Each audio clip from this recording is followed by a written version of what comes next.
Hey guys, it's Adam, and today I want to get real with you.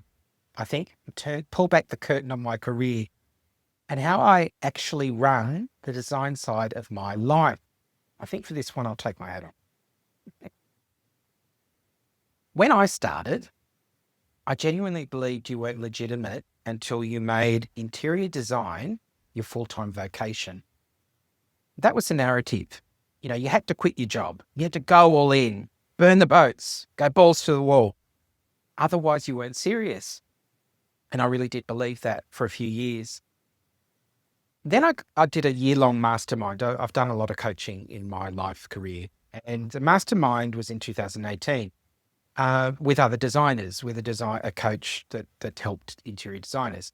And after a year-long mastermind, I was coached to write a resignation letter and leave my corporate role. That felt very bold, it felt brave, and it felt like the next level move. And everyone around me in that cohort was kind of stepping out and taking the next leap. So it felt like this is what real designers do. So I did it. And I'll be honest with you, it was really tough.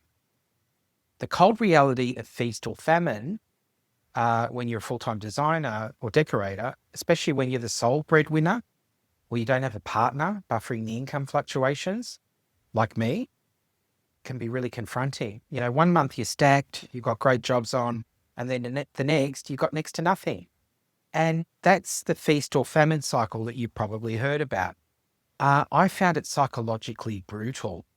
I remember lying in bed at night wondering, what the heck have I done? Why isn't the work just always consistent? And why aren't high-end clients that have all this money lining up like I was told they would if I just followed these systems and did this or that? What am I doing wrong? Is it just me? Is it just not going to work for me? There were months of too much work, followed by silence. And that silence gets loud when your only income stream is design. And the pressure changes you. You start looking at projects differently. I was just saying yes faster to anything. And you start negotiating against yourself. And I really didn't like that feeling. And before I quit my job, I had happily completed many projects while working full time. But when I made design my full-time career, I found the glamour kind of evaporated. And instead of picking projects I wanted, I felt like I had to win jobs. I felt like I had to twist in ways that compromised my enjoyment. And that shift was subtle, but it was real. And I had this quiet internal feeling that there was no real gain in me doing this full time. Not emotionally, not creatively, not financially, in a stable way. So what happened after 3.5 years is I ended up returning to corporate. And I'm going to tell you why I'm glad I did. After 3.5 years, I was offered a full-time corporate position again. There was flexible, strong salary, structured. I could work from home sometime, go to the office, predictable. So I took the job. And I realized I hadn't failed in the interior side of things. I was actually quite smart. And something fascinating happened. When I returned to corporate and kept design as part of my life, I didn't want to let it go. All that angst disappeared. And if I took on a job, it was because I wanted to. And if I didn't align with the client, I just passed it.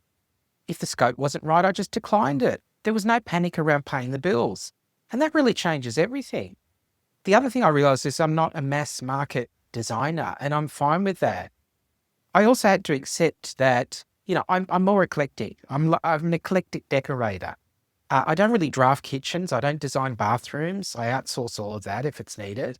And I don't produce construction drawings. That's just not who I am. But those are essential services that meet the masses. I'm a color guy. I'm layered. I'm personality driven. I'm decorative. And sometimes that kind of decorating isn't as in demand as kitchen and bath design. And I'm okay with that. Because I stopped trying to be everything, at some point I thought I had to be that kitchen and bath guy. So I redefined my model.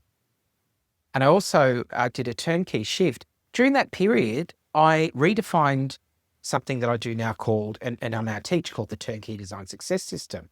So what I don't do now is shop endlessly with clients, drip feed design, have 10 coffee meetings, stretch projects over months and months, with chaotic, unmanaged systems. I control projects tightly, I install properly in a limited period of time, I photograph every project, and I can run projects with minimal time commitment especially when I'm working still, because the system's refined.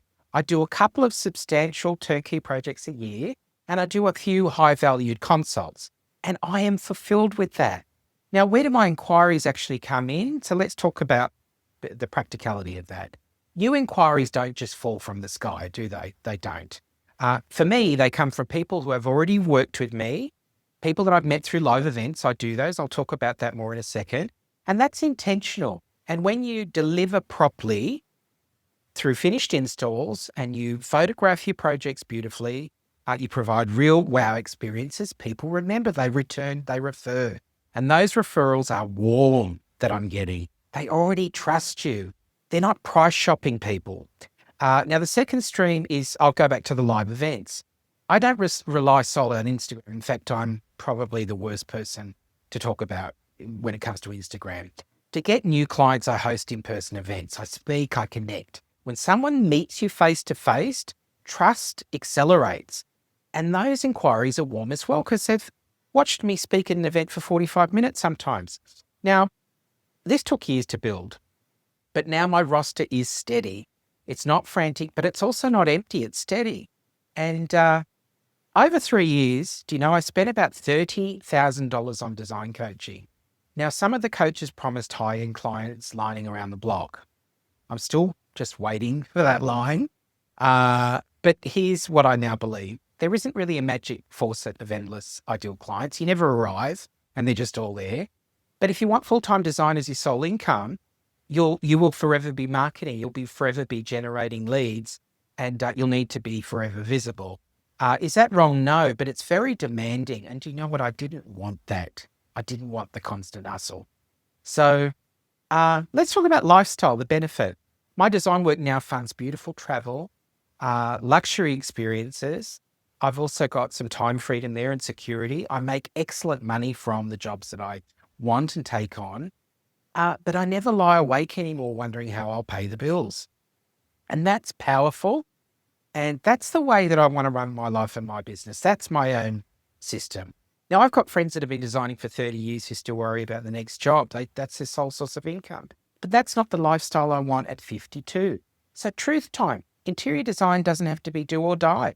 That's a bit of a romantic narrative. It sells, it's dramatic, it sounds brave, but it doesn't suit everyone. It doesn't have to suit everyone.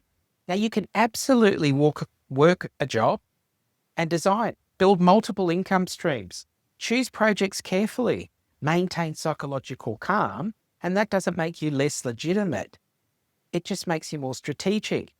So one thing I want to say, if this disappoints you and you're disappointed to hear that I'm not running a full-time design office, I get it.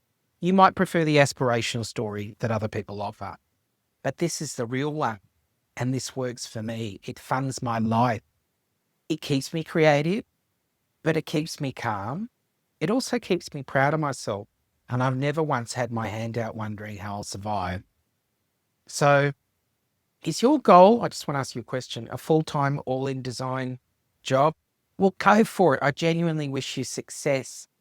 But I just want to highlight and help you to understand the trade-offs. And if you're happy with those trade-offs, good for you, go for it. For me, this type of balance now is super intentional. And do you know what? I'm really proud of it. So on that note, bit of an open book here into how my life works. Just wanted to share that insight with you today. But I'm going to wish you a great week, and I'll see you in the next video.